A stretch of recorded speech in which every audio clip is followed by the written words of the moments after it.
So whenever one brings up arguments of what's the best comic book movie, it always puzzles me that The Crow is never brought up into it. It's The Crow. But then I realize people don't realize it's a comic book half the time. So it's kind of a thing that always puzzles me, like I said. And I can't put it in the superhero movie category because, to be honest, he's not really a superhero. But then Ghost Rider is kind of a superhero. It's a similar idea. But I don't know. But the whole point of me doing these videos is to talk about why I love these movies and why they're my number ones and why I can never pick them because they're so good. But I talk to you about the cool things I like about them and tell you why you should watch them. And if you watch them, we talk about all the cool, awesome things. So with The Crow, we know basic story. It's common story of someone dies, you get revenge, and you come back, get revenge. But it's different because this person, they both die together. The boyfriend and girlfriend die together, and then he comes back from the dead. The Crow raises him back to get his revenge. So it's a little different than the normal "you kill my wife, I'm getting revenge" type of story. Because at heart, the heart of it, it's a romance. Like it's strongly forced love into this movie. Like there's so much love consumed in all this revenge. All the flashbacks, all his thoughts about Shelley are still hardcore. It's not like, I can't think of a movie where someone's getting revenge, like, my wife died, you killed my, like, let's say Punisher. He has several movies, but, he goes off and just goes to kill the people that killed his kids and stuff. Not taking away from Punisher, but with this, he keeps flashing back to so much about Shelley and what they had, and they were going to get married on Halloween. And basically, they sent these thugs up there to a victim, and she gets sexually assaulted. And he had to watch it, which was horrible. And then they threw him out the window. And she was able to go to the hospital, and she died in the hospital. Eric, of course, died on impact. It was this broken horror element, almost like a killer movie. I don't know what you want to call that. Ripping up this romance, this whatever he calls it, switched over to like this horror elements almost there with the Crow and the paint and the look, the goth look, him being supernatural. And then it's kind of an action movie because there's a lot of fighting and explosions and things like that. But I think all that gets put to the back of the main story with wanting to put it all to rest so he can get back to her. He put things right. And that's what the Crow is supposed to represent. And from the get-go, like, this city looks horrible. It almost looks like how they shoot the overlay. It looks like it's a model set. I don't know how they did it. But it looks dark, gross. It looks worse than Gotham. It's nothing but darkness. Like, the city is just dark. The movie even's got a dark tone to it. And a lot of times I don't like dark tones in movies because you can barely see it. When you get to see them, the lighting is actually done well enough that the darkness stays and you can still see them, the actors. And it just works. But it's like a very, very eerie vibe. It looks dirty. It's always raining. And again, here's a quote: "It can't rain all the time," he says. But it's always raining, and it just looks hopeless. It looks like a place that you're never gonna get out if you're there. But it's weird because when you see the flashbacks of Eric and Shelley, they're living in the loft on the highest floor. And they show the flashbacks. Their house looks nice and the memories are kind of in a orange yellowish tint, and it gives like hope type of look. So it's kind of weird, like, are we looking at the version of the city of how it looks at night and how it looks at through the world now, or was it a peaceful place? Because I don't think it was. I don't know, it's just this darkness that it's like a creepy tone filling over you while you're watching it. It's you're wanting him to get his shit done, but you're also like, let's get out of this place, man. Like, this place doesn't seem safe. Somehow, while he walks through in all his black with the white paint, he brings like this comfort in this dark city for some reason. And it might be me just reaching because I dig into movies really deep, but for some reason he gives me some comfortable vibe when he is there in front of you on camera with this whole dark world and stuff. When you see him, he does have some violent fighting scenes and stuff, but when he's just talking to people, I'm gonna go to Ernie Hudson. He's the cop. That's what makes me think about how bad the city is. He talks about, he's basically just a cop on the street now. He used to be higher up, but he was the cop that stayed with Shelley and found her, and he stayed with her in the hospital. And Eric the Crow is able to touch him and see all what he saw, which is a really cool aspect. I don't know if they do that in the comics. This was a really cool idea, that when he touched things, he could see things, like the scene with the engagement ring. When he touches it, he starts getting flashes of her and him together. And I don't recall it in the comics, but I think that was a really nice touch. And Ernie Hudson plays a really good role in it, a good strong part. He's just always known as the Black Ghostbuster, like all the time. He's always the Black Ghostbuster, and people don't take a lot of consideration for other things he does, but I think in this movie is literally like one of my favorite performances of him.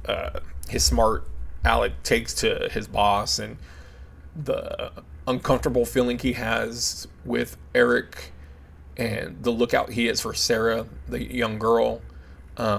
He looks out for her, but he's so like invested in the story. So this is all coming back to him, where it's like he kind of put it away, but it's all been bugging him. So he gets like kind of like more interested in it. They have like minimal scenes together in the movie, but when they're in them together, they're very good, like uniquely good. If you are that kind of person that likes to watch chemistry and see how it breaks down, there's nothing where you feel like, if it doesn't feel odd, it feels like this guy now trusts this ghost, or whatever you want to call it, this spirit, this person, but he's having a hard time dealing with it because he's on their side. It's a very normal like meetup when they meet each other.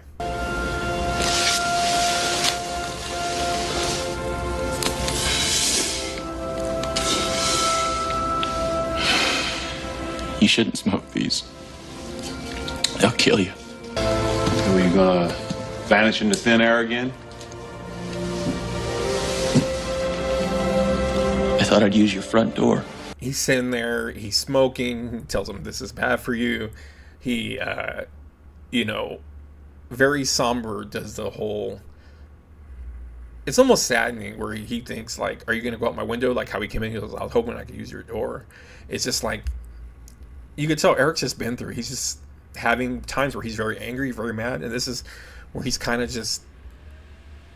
kicking rocks at that moment. He's just upset, and hurting still. I can't remember Ernie Hudson's character's name, but he just plays a decent role, and he almost understands why these killings are happening, that he's there and he's finding the bodies and stuff. It makes it flow to the point where it doesn't feel weird that why is this cop helping this quote-unquote good guy help kill people.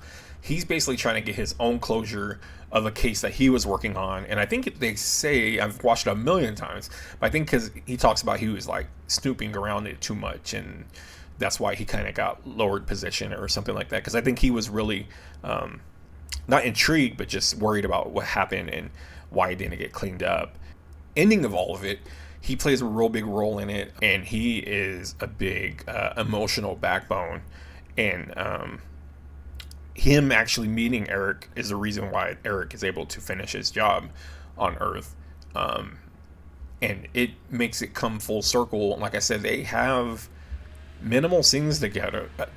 I mean, it's not like it's a short, small movie, so they're not like partners through the whole movie, but when they do get them, they're really good, and they're really important scenes. You really understood love in this movie, and it didn't seem corny, because it's a simple story. It's a revenge story. It's simple. Like on paper, this guy, him and his wife died. He comes back from the dead supernaturally. You get revenge, and we see these stories many times. We've seen it in movies a bunch of times. But adding like the supernatural element is a really cool aspect.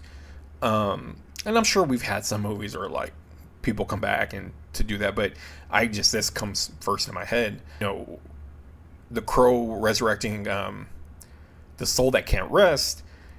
He's not just resurrecting the person and they're like some unstoppable machine that comes back and is a Terminator and is just looking to kill everybody and get out of my way. It's like he has all those emotions still. He still remembers everything. He's still mourning. He still feels the pain. He still laughs at times.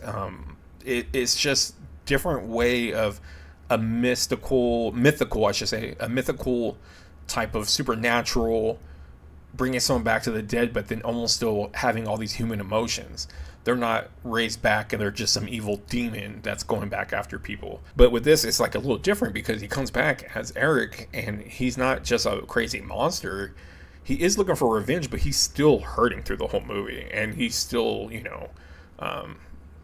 going through a lot. So it's not just a simple, this is a revenge movie, he's going to find all the bad guys, and it's over. We've seen a lot of movies like that. We've seen, I don't know, something like John Wick or Equalizer, which I could probably talk about those, but those are all big for a reason.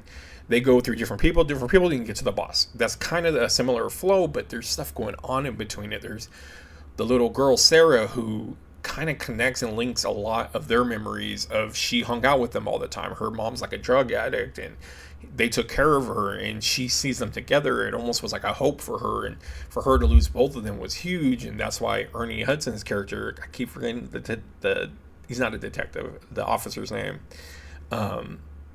he's there for her. So it's all these like connecting factors that really, really humanize this idea of a revenge horror action movie. And I think what really shines all through the movie is Eric's personality makes him special. Even during like the revenge like times, he has personality. He has a very dark sense of humor, and this was not in the comics at all. Not at all. There was no humor. And James O'Barr wrote it to deal with his wife. His girlfriend died in a car accident, so it's really sad. And this is how he wrote a story. And when they decided to make a movie, they took a lot of the elements. Basically, it's basically the comic story, but they added a lot more layers. And with Brandon Lee, he added a lot more to it, where he's sometimes very like terrifying at scenes. Like he's scary. Like you saw when he has the gun out talking to the pawn shop guy, and then he gets to kind of snarky when he's like, "Is that gasoline I smell?" Like it's Eric that drives this movie. It's Eric's journey to get the revenge that makes you enjoy it so much. There are, moments where it's just heartbreaking and you feel for Eric, and I think that's a huge thing. We're having a revenge story, but you're feeling so much for that, because everyone wants the guy to get the revenge back, or girl or whatever, Kill Bill, we want them to get their revenge. But this is like something I feel was different than a lot of movies. Like there was so much of emotional connection from the beginning to him getting revenge on these people. Some are dark, some are twisted, but we never feel bad for those people, because we know they're bad people and they did horrible things. But Eric kind of drives a story, and you kind of like understand it. And it's one of those things where you see in the news, like people got revenge on someone for hurting their family member or something, and you're like, that's horrible. But you do one of those buts, because that person that did it to the family, you almost think they deserve it. And everyone that's been in those shoes, they wish they could get back at somebody for hurting their family that way. And I'm talking like serious things. I just don't want to go into details of it, but like really serious matters. People want, to get some revenge and get it. There's just moments where he relives Shelley's memories sometimes. It's tough. It's tough to see someone you love go through so much pain when he sees these flashbacks. And a lot of time it's with certain killers. He'll see it, and to see that person get tormented would think you would make him this raging maniac, turning it into a horror movie where he's just going around slashing throats and stuff. But he kills with precise to set things right. And with all that, him hunting, the revenging, you realize it's not all about this killing and like it is grieving, but all this revenge and blood we see and the shootings and all that, it's all love. It's all driven by love. And that's the crazy thing, to have such a crazy, epic action type of movie, I guess you would call it, that it's fueled by this love behind it that you normally don't see. And it's like one of the best love stories hidden inside of like a revenge movie. Like I don't see any movies like this that have a revenge movie that there's so much love behind it, and that's what's really, really odd.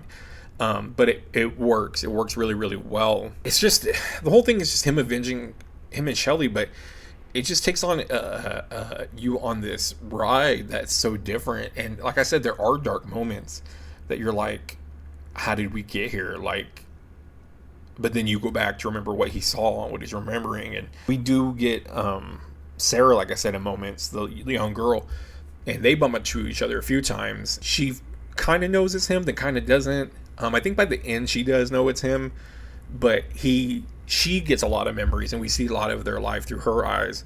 And you see that in this dark city that looks horrible or whatever.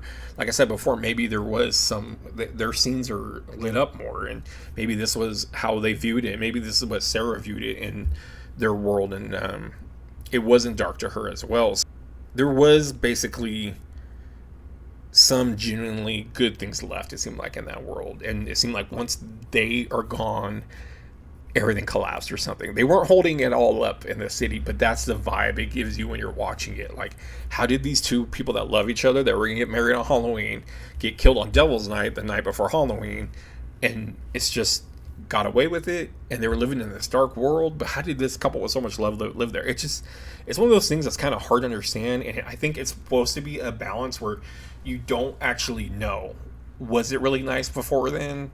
There were still these bad guys running around doing things, but was it always dark and they just lived there and made do? Or in the loft they lived at, was it a nice loft? One of the greatest transformations of someone turning into a quote-unquote superhero. The music is crazy. I'll get into the music, but the whole scene of him setting up himself, pulling out the makeup, and seeing the mask that Shelley had hanging, and pulling out his old like rocker gear. It's just a great scene.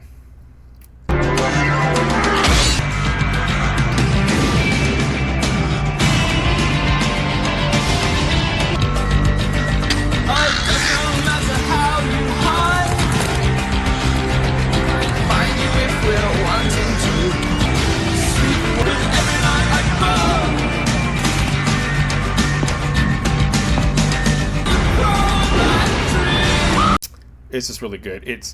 It's in all these aspects, it sucks to say, and no offense to James O'Barr, I feel like it's better than the comic. It's one of those things I feel like that's better than the original concept. Just because I think it was very therapeutic for James O'Barr to write it, but he didn't care about adding layers and giving a character a lot of detail and doing what they did with the character. I just think he needed to write this story to get over this death, or help him get over a death, and it was just this guy getting revenge for what happened to his girlfriend, and that's what he kind of went off it. But I think it's they still have emotion, it's still full of grief, but it's just one of those things that it doesn't feel as personal as watching Eric Draven as the Crow. And I think, again, that goes back to Brandon Lee. I think, honestly, he makes him unforgettable. I think this was going to be his breakout, like his movie. Like, I really do just think it was his pure acting is just a phenomenal performance. Hopefully, if you're watching this, hopefully people are watching this, but hopefully you're watching this, you saw The Crow already, and you just want to gush and talk about it with me. Or you haven't and you're going to hear about it, you'll understand why it's so cool. The comic is very dark tone and just different. Brandon Lee just does such a good job. He just makes everything so believable, like his overwhelming grief in it, his heartbreak in it. There's a lot of emotions going on in this, especially grieving, of course, his desperation, anger, his love. But I would say, like, when I watch it, you really look at his facial expressions, getting out of the grave and feeling like how he feels, and nothing feels like force. And with this, he just falls into this character, and he just does an amazing job. Brandon Lee is talented. That's my thing. Brandon Lee is talented. Brandon Lee was gonna jump off from this movie. I guarantee you he was gonna jump off from this movie. It was different, but his range in this was so ridiculous. Like, you seen the way the whole scene where he sets up and turns into him, and it's such a strong moment, and the song just playing such a cool part in that song. Like, that CD is ridiculous.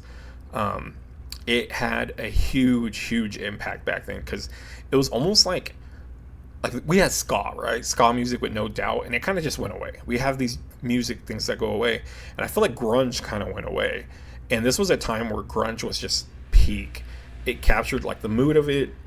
Every song felt like it belonged in the world. I the whole time I was getting ready to do this and I was writing notes and stuff, different songs were playing in different scenes in my head, and fits so well, and I don't think the movie would be the same without those songs. Doesn't mean the movie would be bad, but it just makes the songs flow into the right spots and the right times.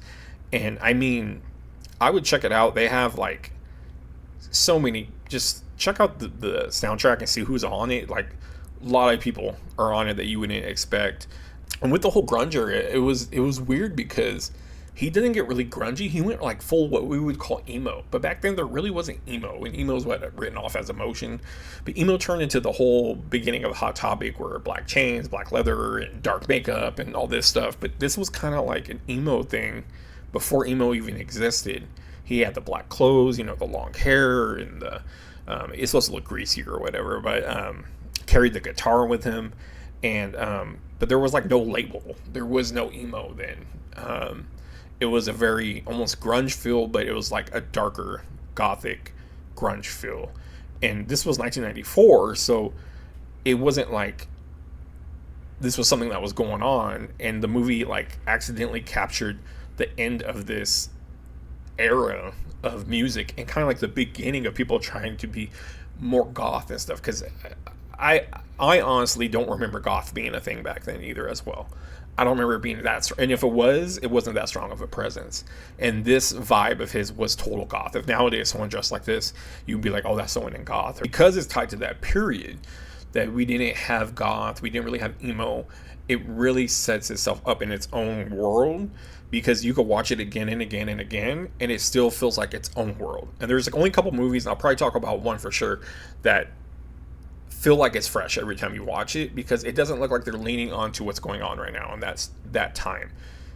The music kind of, but the city doesn't really fit how the music should be sounding, but it works so well.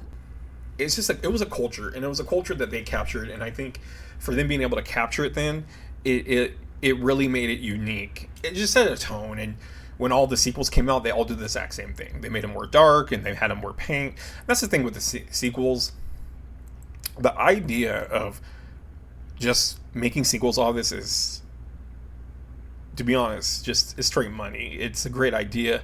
You can have different deaths, different people to revenge. The second one, City of Angels, not very good, but he's revenging his son, and that's a cool concept to do it like that.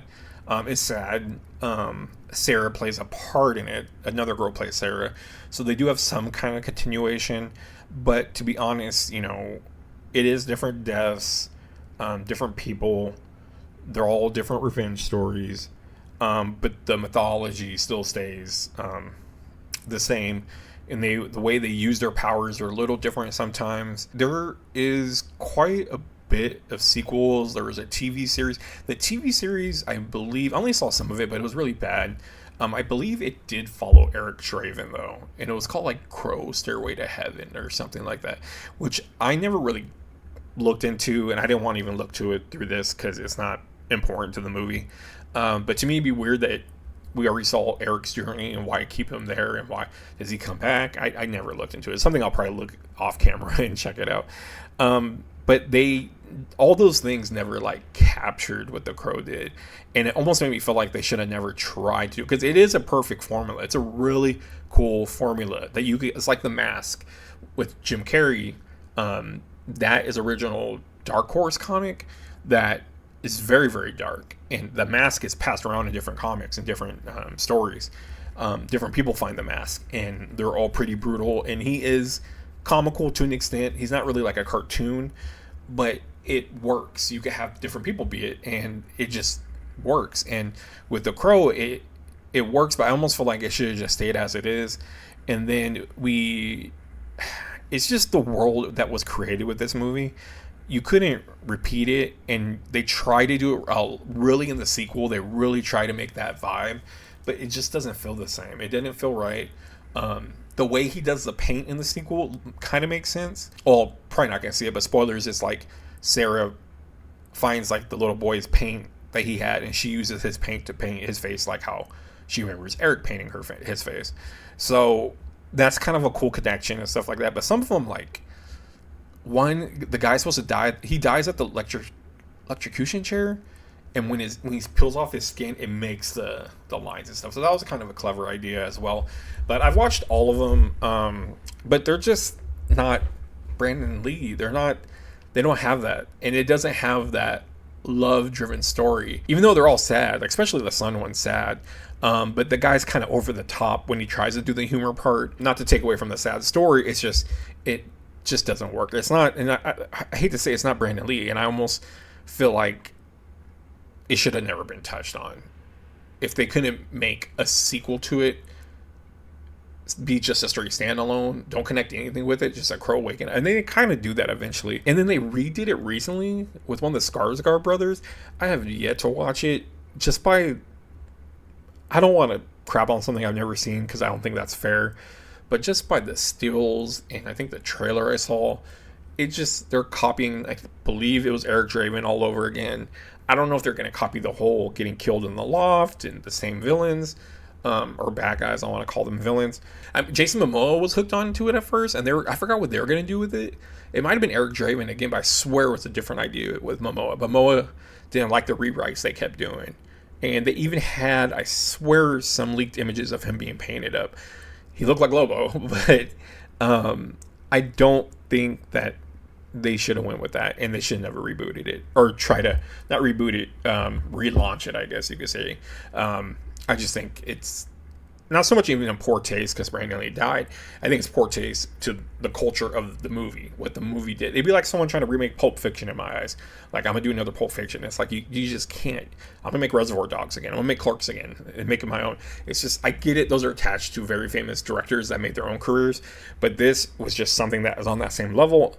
But it's not, like, attached to directors or writers. It's mainly attached to Brandon Lee. And I feel like that just really... hurts it. And it's hard because people don't want to consider it like a superhero, and it's kind of understandable. You don't want to make him a superhero, but he's kind of like invincible, and he gets shot all the time, gets knives thrown at him, a lot of things happen to him, and every time he finds someone, it's not an easy go at it. Like, he goes at people, but he'll get hurt along the way. Take your shot, fun boy. You got me, dead bang. Bingo! He shoots! He scored!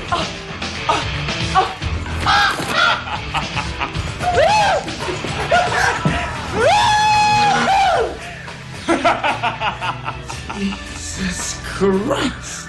Jesus Christ. Stop me if you heard this one. Jesus Christ walks into a hotel. Ow. He hands the innkeeper 3 nails and he asks, "Don't you ever fucking die? You put me up for the night?" And even there, like, you see the comedy side kind of him. And there's a really strong part after that with Sarah's mom. That's really, really good. There's a lot of good, like I talked about, or I'm going to talk about Tombstone having probably one of the most quoted movies out there, I feel, that has just such good lines. But there's not a lot in here that I would say, like, I know a lot of quotes in this movie, but there are very strong quotes. It's funny. Little things used to mean so much to Shelley. I used to think they were kind of trivial. Believe me, nothing is trivial. Very strong what they say. And even in the video I showed you with him and Ernie Hudson talking about that he's smoking, he talks about like the little things mattering. He's like, he realized that nothing is trivial. Like, all these little things that happen to us with our loved ones, our kids, friends, whoever, it's not, we shouldn't take these small things into like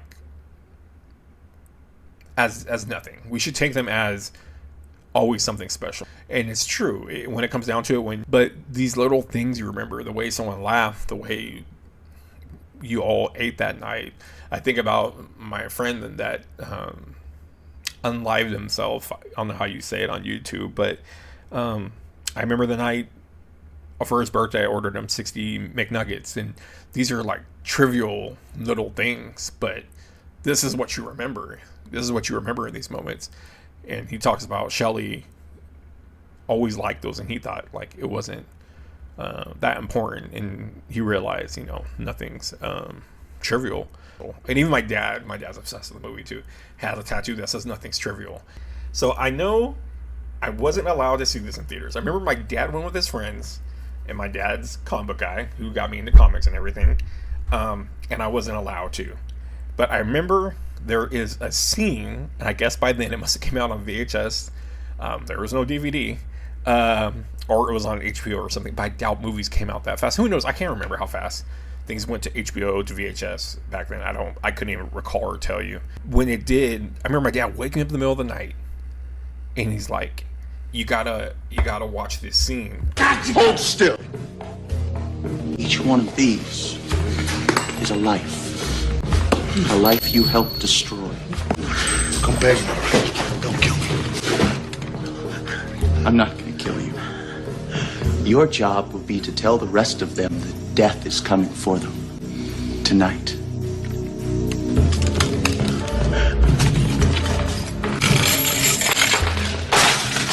Tell them Eric Draven sends his regards.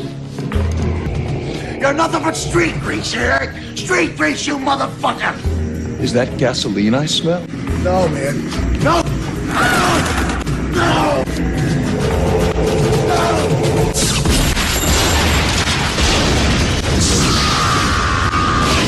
That was my dad's cool thing. He liked the fact that he dropped all the rings in it and shot it back. But I kind of felt like as I got older, it's a little disrespectful because he throws the rings at him, telling him these are people's lives and memories, which is really strong idea. But these people turn them in. But what they're making it like is the city is like dark city, and most of these are probably stolen or killed and taken for someone. So that's why taken from someone. So I think that's why they make the Crow so strong about the fact that he's selling these rings that were probably someone's past or stolen or killed or whatever. Because normally you're just at a pawn shop, their rings, but it kind of gave you that vibe. And just his whole delivery, he's kind of like grimacing and evil, and then he does that smart ass like, is that gasoline I smell? Like, it's just the dude he just freaking kills it. The Crow is just, I think, a phenomenal comic. It's one of those movies that really, I would argue, it's a lot of movies I think always have flaws. This one, of course, is going to have flaws. And I would say they're harder to find in this. They're really hard to find. I think the story's too solid. The characters line up the way they're supposed to. Brandon Lee absolutely destroys it. Ernie Hudson destroys it. But again, I'm sure if I pick at it, there are flaws there. But at first glance, I want to look at it as a perfect movie. I want to look at it like that just because how I feel after understanding all of it and going through all of it.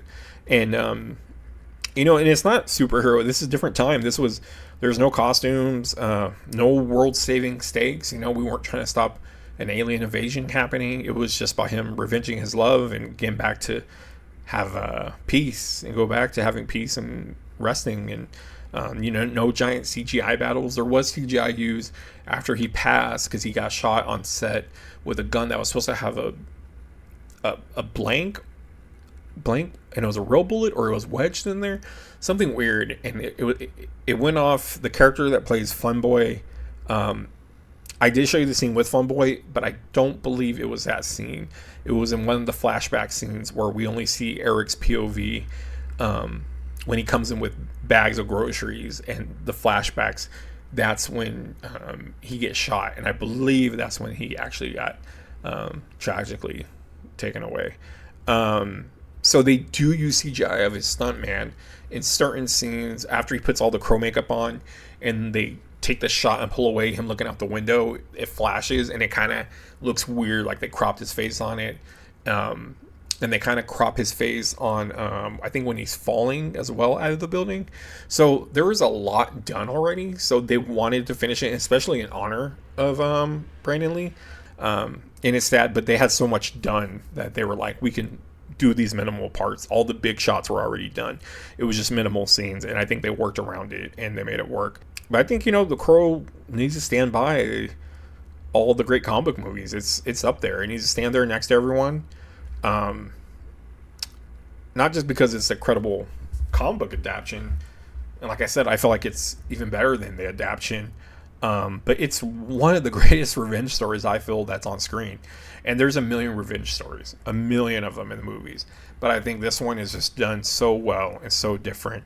And it really, really shows with Brandon Lee as Eric Draven, the performance, especially the humor he adds in it. It's really not, takes you off guard. This guy's dealing with revenging his wife or girlfriend. And he'll have scenes where he'll do something and kind of give a little nod as a jokester in a way, and it's not even uncomfortable. You kind of just laugh because it's like some moment he's human. Some moments he just laughs at things and plays around with people while he's trying to kill them and stuff.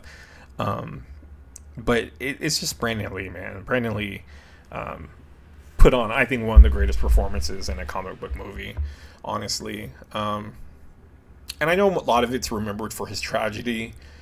A lot of times when you hear The Crow, you always hear Brandon Lee pass because of it.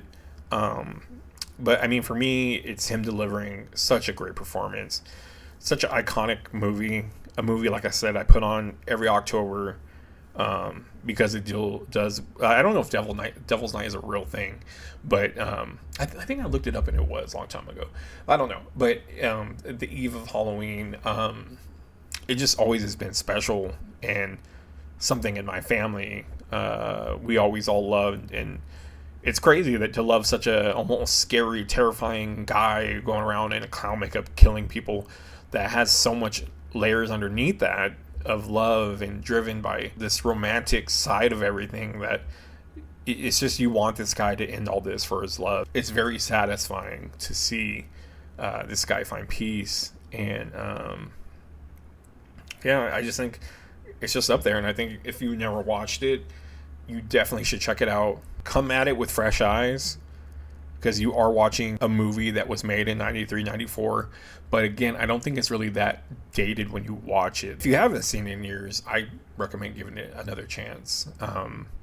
Again, use fresh eyes when you see it, and think about all what I've said about the movie and what drives the movie. The love for someone, Eric Draven, Brandon Lee, and the whole story of just what it all means and how it's a bigger picture, and how these characters around him, it's a small cast, play such huge parts to putting all this puzzle together to make him finish his journey to get back to Shelley to go rest again. You might, if you've seen it before, you might realize it's better than what you thought. So this one, I definitely certify it. It's just one of those ones, again, when I talk about these movies, these are movies that I love. There is a huge list I have of movies that they're all like my number one movies. This is my list. Like, people have to watch these movies. And Crow is definitely one of the first ones I wrote down on there, just because the impact it made, I think, in culture, and the impact it made in my life. Even to this day, I will watch it every October. And again, just like I said, give it a watch if you haven't, and if you have, watch it again. And just look at it with the eyes that I'm telling you to look at it with, and I think you'll enjoy it a lot more. So yeah, that was the movie. Watch it, but hopefully you're somewhat entertained by my stories and how I feel about the movie. So thanks, guys.